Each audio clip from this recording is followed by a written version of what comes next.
gente, bienvenidos a un nuevo video. En el video de hoy les traigo un Honda Super Q90 que está hermoso, tiene un color muy inusual. Este estuvo presente en el evento de Unión de Clubes de Santo Domingo.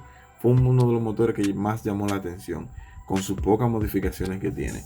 Primero que todo, quiero darle las gracias a todos por ese apoyo. Quiero que activen las notificaciones, esa campanita que está al lado del botón de suscribirse. Actívenla para que no se pierdan ninguno de mis videos. Cada vez que subo un video les salga el video. Pues nada, mi gente, cualquier duda o comentario solo tienen que dejarlo ahí debajo. Estaré dejando mi correo de PayPal para cualquier donaciones que quieran hacer, porque tengo muchos proyectos en mente, pero todos esos proyectos llevan mucho tiempo y dinero. Para cualquier donación el correo está ahí. Mis patrocinadores también están en la descripción del video. Este video llega a ustedes gracias a Punto Móvil. Punto Móvil, estamos ubicada en la autopista Ramón Cáceres, casi frente a Fucho Las Palmas, Moca. Para cualquier información, su Instagram estará en la descripción del video.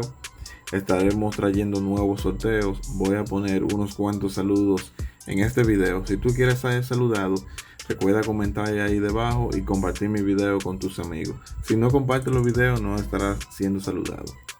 Gracias por el apoyo y nos vemos en la próxima.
Esta motocicleta tiene pocas modificaciones, pero esas pocas modificaciones resaltan mucho, ya sea por su color, su timón o sus pinas con ese tipo de enrayado que a muchos de ustedes les gusta.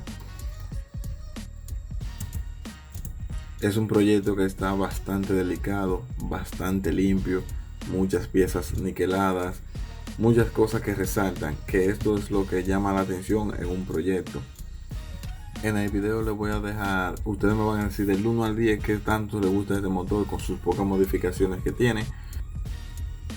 También quiero que me digan ahí debajo en los comentarios, si fuera tuyo, qué le quitarías o qué le pondrías a esta motocicleta. Quiero interactuar más con ustedes, estaré subiendo más historias al canal. Si no me siguen en Instagram, sígueme, que ahí tengo muchos sorteos, sus proyectos, todos los eventos, ahí los pongo en Instagram. Les voy a dejar la aceleración que en mi parecer exageraron bastante, dejaron ese motor acelerado a tope por bastante tiempo, pero un motor original sin trucos no da problema. Bueno, de dar problemas lo da, pero en esta ocasión no dio ningún tipo de problemas. Quiero que sigan disfrutando el video, les dejaré tomas épicas, dejaré los saludos y nos vemos en la próxima.